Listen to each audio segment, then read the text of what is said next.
हम डिस्कस करने जा रहे हैं टाइप्स ऑफ इंश्योरेंस कॉन्ट्रैक्ट। पहला टॉपिक है हमारा कॉन्ट्रैक्ट ऑफ इंडेमनिटी, मतलब क्षति पूर्ति का अनुबंध। क्षति पूर्ति का अनुबंध। सेकंड है लाइफ इंश्योरेंस कॉन्ट्रैक्ट। तो सबसे पहले हम कॉन्ट्रैक्ट ऑफ इंडेमनिटी को डिस्कस कर लेते हैं। ये कॉन्ट्रैक्ट लाइफ इंश्योरेंस कॉन्ट्रैक्ट को लेकर नहीं है। इसमें कौन कौन से कॉन्ट्रैक्ट आते हैं? फायर इंश्योरेंस का कॉन्ट्रैक्ट, थेफ्ट इंश्योरेंस का कॉन्ट्रैक्ट और मरीन इंश्योरेंस का कॉन्ट्रैक्ट। इसके अंदर क्या होता है, एक्चुअल लॉस रियलिटी में हम कैलकुलेट कर सकते हैं। फायर इंश्योरेंस के केस के अंदर हम रियलिटी में एक्चुअल लॉस कितना हुआ है कैलकुलेट कर सकते हैं। मरीन इंश्योरेंस के केस में भी कैलकुलेट कर सकते हैं, थेफ्ट इंश्योरेंस के केस में भी हम कैलकुलेट कर सकते हैं। तो जितनी कैलकुलेशन बनेगी, जितना हमारा लॉस हुआ है, अगर उसी के अकॉर्डिंग हमने इंश्योरेंस करवाया हुआ है तो हम कंपनसेशन का अमाउंट इंश्योरेंस कंपनी से रिसीव कर सकते हैं।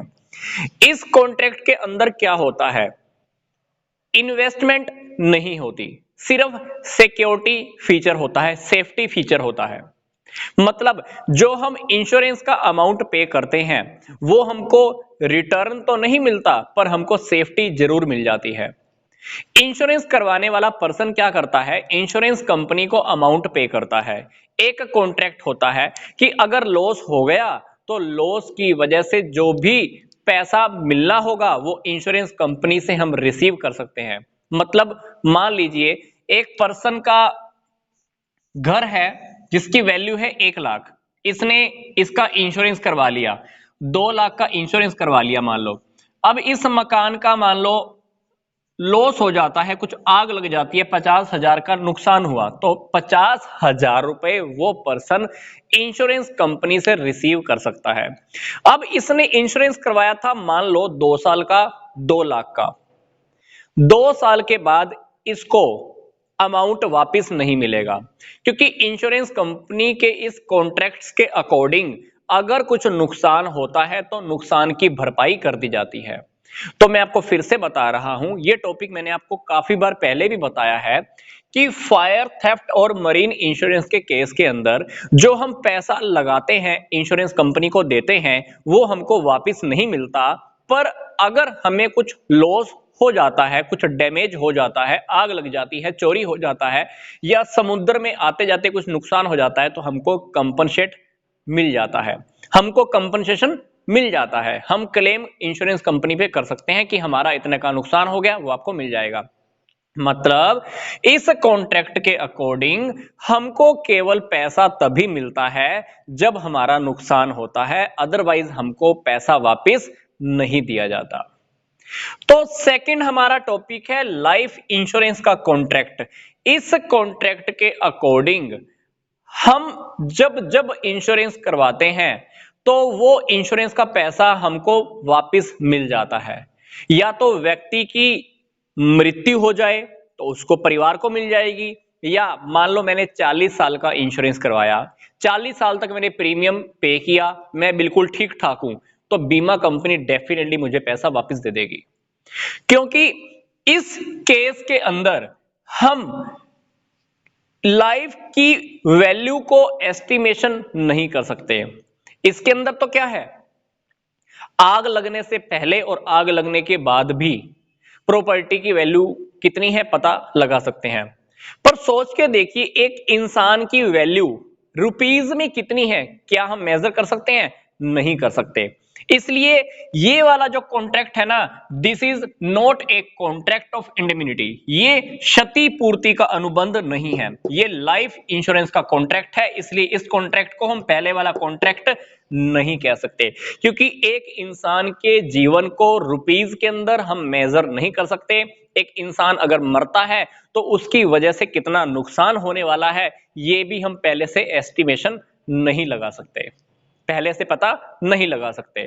तो लाइफ इंश्योरेंस के कॉन्ट्रैक्ट के अंदर क्या होता है, हमको सिक्योरिटी भी मिलती है प्लस सेफ्टी भी मिलती है, सॉरी सिक्योरिटी भी मिलती है प्लस इन्वेस्टमेंट भी मिलती है।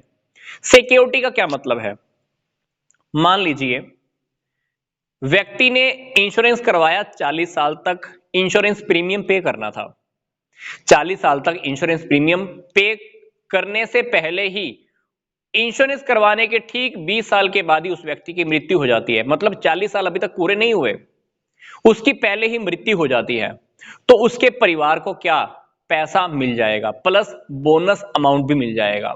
मतलब जितने का उसने इंश्योरेंस करवाया होगा वो भी, अगर कुछ पैसा और ऊपर भी बना होगा तो उसके परिवार को मिल जाएगा। तो ये हुआ सिक्योरिटी पर्पस।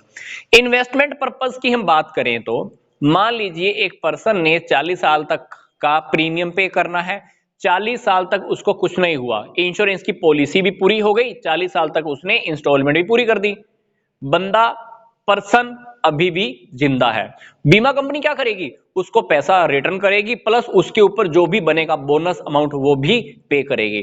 तो इसको हम तब बोलेंगे इन्वेस्टमेंट।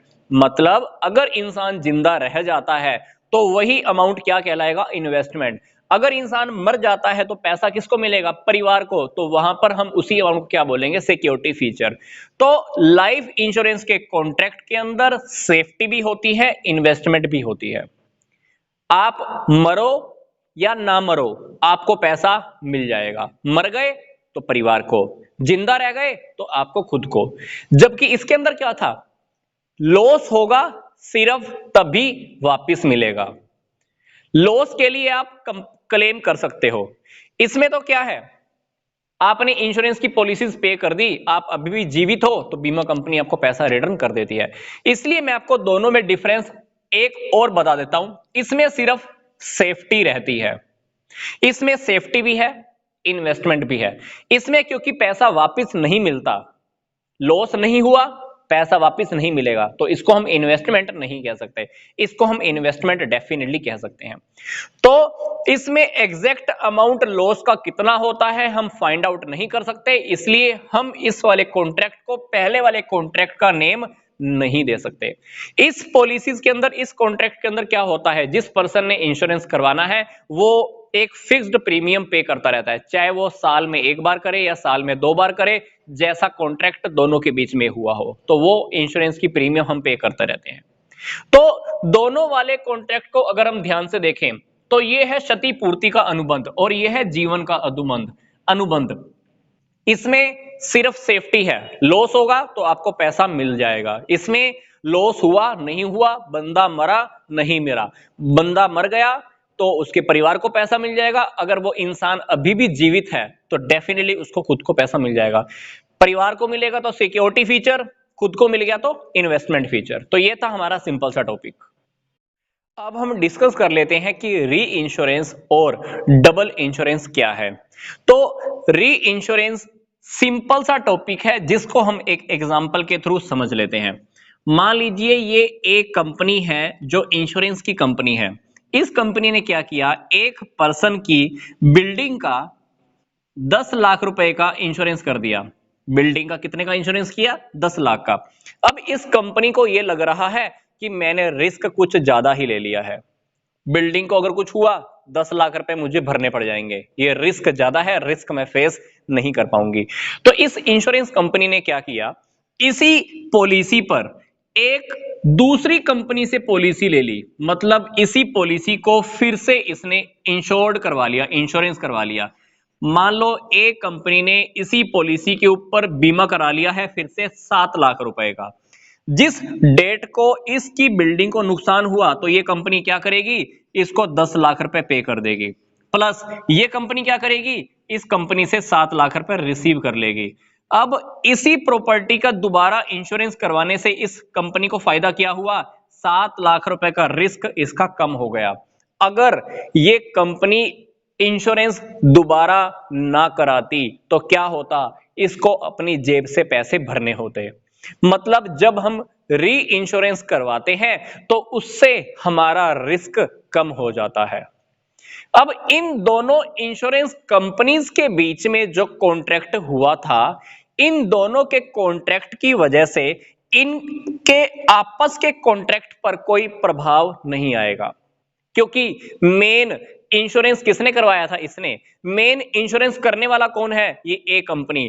तो मतलब कहने का क्या है, इन दोनों के कॉन्ट्रैक्ट के ऊपर री इंश्योरेंस की वजह से कोई इफेक्ट नहीं आने वाला। तो अब हम री इंश्योरेंस के टॉपिक को थ्योरी के बिहाफ पर स्टडी कर लेते हैं। री इंश्योरेंस का मतलब है when an insurance company gets its risk insured by another insurance company then it's called the reinsurance. जब एक इंश्योरेंस कंपनी अपने रिस्क को इंश्योरेंस करवा लेती है दूसरी इंश्योरेंस कंपनी से तो हम उसको बोलते हैं री इंश्योरेंस। यही तो यहां पे हुआ, इसको लग रहा था कि रिस्क ज्यादा है तो इसने क्या किया, अपने रिस्क को फिर से इंश्योरेंस करवा लिया। किससे? दूसरी इंश्योरेंस कंपनी से। इसका रिस्क कम हो गया।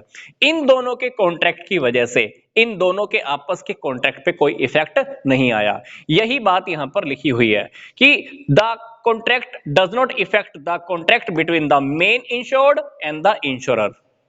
फिर सबसे इंपॉर्टेंट बात ये देखिए, यहां पर ये दोनों इंश्योरेंस कंपनीज हैं। क्या है? दोनों इंश्योरेंस कंपनीज हैं। अब हम बात करते हैं कि डबल इंश्योरेंस क्या होता है। डबल इंश्योरेंस का मतलब सिंपल सा है, मेरे पास एक प्रॉपर्टी है, इस प्रॉपर्टी के ऊपर मैंने एक से ज्यादा इंश्योरेंस कंपनीज से इंश्योरेंस करवा लिया। एक कंपनी से करवाया, दूसरी से करवाया, तीनों कंपनी से करवा लिया। तीन कंपनी से मैंने इसी एक प्रॉपर्टी का इंश्योरेंस करवाया तो मैं कहूंगा डबल इंश्योरेंस या मल्टीपल इंश्योरेंस। क्या? डबल इंश्योरेंस या मल्टीपल इंश्योरेंस कह सकता हूं। तो डबल इंश्योरेंस के केस के अंदर क्या होता है, insurance of the same property of the same person more than one. हम एक ही पर्सन का या एक ही प्रॉपर्टी का एक से ज्यादा इंश्योरेंस करवा लेते हैं, सिंपल सी बात। पर ये डबल इंश्योरेंस का टॉपिक लाइफ इंश्योरेंस के केस में थोड़ा सा अलग है, जनरल इंश्योरेंस के केस में थोड़ा सा अलग है, क्योंकि कंपनसेशन के मामले में कंपनसेशन हमें कैसे कैसे मिलेगी ये देख लेते हैं। लाइफ इंश्योरेंस के केस के अंदर आप एक पर्सन की लाइफ पर, खुद की लाइफ पर कितनी भी पॉलिसीज ले सकते हो, कितनी भी कंपनीज से पॉलिसीज ले सकते हो, कितने भी अमाउंट की ले सकते हो, आपको सारा अमाउंट कंपनसेट कर दिया जाएगा। अगर आपकी डेथ होती है तो डेथ के टाइम पर फैमिली को, या डेथ पूरा होने से पहले, पॉलिसी खत्म होने से पहले अगर आपकी डेथ हो जाती है तो फैमिली को, अगर पॉलिसी वैसे ही अवर हो गई है और अभी भी अगर आप जीवित हैं तो पैसा आपको मिल जाता है। तो मतलब लाइफ इंश्योरेंस के केस के अंदर अमाउंट आपको सभी कंपनी से मिलने वाला है। बात आती है जर्नल इंश्योरेंस। जर्नल इंश्योरेंस के केस के अंदर ऐसा नहीं होता। फॉर एग्जाम्पल, मान लो आपकी 10 लाख की प्रॉपर्टी थी, आपने एक कंपनी से इंश्योरेंस करवाया है 7 लाख का और दूसरी कंपनी से इंश्योरेंस करवा लिया आपने 15 लाख का। अब आपकी इस 10 लाख की प्रॉपर्टी को नुकसान हो गया, 10 लाख की प्रॉपर्टी को नुकसान हो गया, तो ऐसा नहीं है कि ये कंपनी आपको 7 लाख ये दे देगी और आप 10 लाख रुपए यहां से भी वसूल कर लोगे। मतलब 10 लाख की प्रॉपर्टी के हुए लॉस की वजह से आप दोनों कंपनी से अमाउंट ज्यादा नहीं ले सकते। आपको मैक्सिमम अमाउंट कितना मिलेगा? सिर्फ 10 लाख। ये कंपनीज आपस में क्या करेंगी? रेशो के अंदर पैसा देने वाली है। 10 लाख तो आपको मिलेगा, टोटल अमाउंट आपको कितना मिलेगा? मैक्सिमम 10 लाख ही मिलेगा। 10 लाख से ज्यादा का अमाउंट आप नहीं ले सकते। मतलब जनरल इंश्योरेंस के केस के अंदर compensation will be paid on all the policies collectively which will not exceed the actual loss. आपको एक्चुअल लॉस से ज्यादा अमाउंट नहीं मिल सकता। अगर अमाउंट आपको मिलेगा तो भी कैसे मिलेगा? इन दोनों के कलेक्टिवली पॉलिसीज के बेस पर, रेशो के बेस पर। या तो आप पूरा पैसा इससे मांग लो या इससे मांग लो, या हमने प्रिंसिपल के अंदर एक टॉपिक देखा था, उस प्रिंसिपल के अकॉर्डिंग हमको जो पैसा मिलता है वो इन दोनों के रेशो की बिहाफ पे मिलेगा। Principle of contribution. Principle of contribution में हमने देखा था कि अगर हमने फायर इंश्योरेंस करवाया है, मेरीन इंश्योरेंस करवाया है या थेफ्ट इंश्योरेंस करवाया है एक से ज्यादा कंपनी से, तो हमको जो पैसा मिलेगा वो दोनों कंपनीज कंट्रीब्यूट करके करने वाली हैं, देने वाली हैं। फॉर एग्जांपल, मान लो मैंने अपने एक घर का इंश्योरेंस करवाया, एक कंपनी से करवाया 40,000 का, दूसरी कंपनी से करवाया मैंने इंश्योरेंस 60,000 का। मेरे मकान को आग लग जाती है और मुझे 40,000 रुपए का मान लो नुकसान हो गया। 40,000 का नुकसान हुआ तो दोनों कंपनीज क्या करेंगी? मुझे रेशो में पैसा देने वाली है। कौन सा रेशो? अगर इन दोनों को मैं कट करूं तो रेशो क्या आएगा यहां पर? 2:3। तो 40,000 ये दोनों कंपनीज मुझे 2:3 में पे करने वाली हैं। पहली कंपनी देखी मेरे को 16,000, दूसरी कंपनी देखी मुझे 24,000। या तो मैं 40 का 40,000 का लॉस ए के ऊपर क्लेम कर दूं या बी के ऊपर क्लेम कर दूं, पर फिर भी हमने प्रिंसिपल स्टडी किया था, द प्रिंसिपल ऑफ कंट्रीब्यूशन। उस प्रिंसिपल के बिहाफ पर ये दोनों कंपनीज हमको क्या करेंगी, रेशियो के अकॉर्डिंग पैसा पे करने वाली हैं। तो सिंपल सी बात है, देखा जाए तो री इंश्योरेंस के केस के अंदर यहां पर जो कॉन्ट्रैक्ट हुआ है दोनों कंपनीज के बीच में हुआ है। यहां पर हमने क्या टॉपिक स्टडी किया कि हम एक प्रॉपर्टी या एक व्यक्ति की लाइफ पर इंश्योरेंस एक से ज्यादा कंपनीज से करवा लेते हैं। जर्नल इंश्योरेंस के केस के अंदर आपको अमाउंट मैक्सिमम उतना ही मिलेगा जितनी आपकी प्रॉपर्टी की वैल्यू है, पर लाइफ इंश्योरेंस के केस के अंदर आपको अगर 5 कंपनी से भी अगर आपने इंश्योरेंस करवाया हुआ है तो आपको पांचों की पांचों कंपनीज क्लेम देने वाली है। तो यह था हमारा एक सिंपल सा टॉपिक, री इंश्योरेंस एंड डबल इंश्योरेंस। अब हम दो वर्ड डिस्कस कर लेते हैं। जो पहला वर्ड है वो है इंश्योरेंस, दूसरा है एश्योरेंस। एश्योरेंस वर्ड और इंश्योरेंस वर्ड दोनों का अलग अलग मीनिंग है इंश्योरेंस पॉलिसीज के केस में। तो दोनों टॉपिक्स समझने से पहले मैं आपको एक बात फिर से याद दिला देता हूं। जब जब हम फायर इंश्योरेंस, थेफ्ट इंश्योरेंस या मरीन इंश्योरेंस करवाते हैं तो हमको पैसा केवल तभी मिलता है जब हमें लॉस होता है। लॉस नहीं हुआ तो कंपनी हमें 1 रुपया भी कंपनसेट नहीं करती है। मान लीजिए मैंने अपने गोडाउन का इंश्योरेंस करवाया, फायर इंश्योरेंस, मुझे उम्मीद थी कि आग लग जाएगी, 2 साल तक मेरे गोडाउन को आग नहीं लगी तो बीमा कंपनी मुझे 1 भी रुपया वापस नहीं देने वाली है। जबकि इंश्योरेंस पॉलिसी अगर हम लाइफ की लेते हैं हमको हर हालत में पैसा मिलता ही है वापस। अगर डेथ हो गई तो डेथ के टाइम पर फैमिली को मिल जाएगा या उत्तराधिकारी को पैसा वापस मिल जाएगा। अगर डेथ नहीं भी हुई तो पैसा किसको मिल जाएगा, पॉलिसी होल्डर को मिल जाएगा। मतलब इसमें पैसा वापस आने की 100% गारंटी होती है। इवेंट हैपन होगा तब भी मिलेगा, इवेंट हैपन नहीं होगा तब भी पैसा मिलेगा। इसमें क्या है, इसमें इवेंट हैपन होना बहुत जरूरी होता है।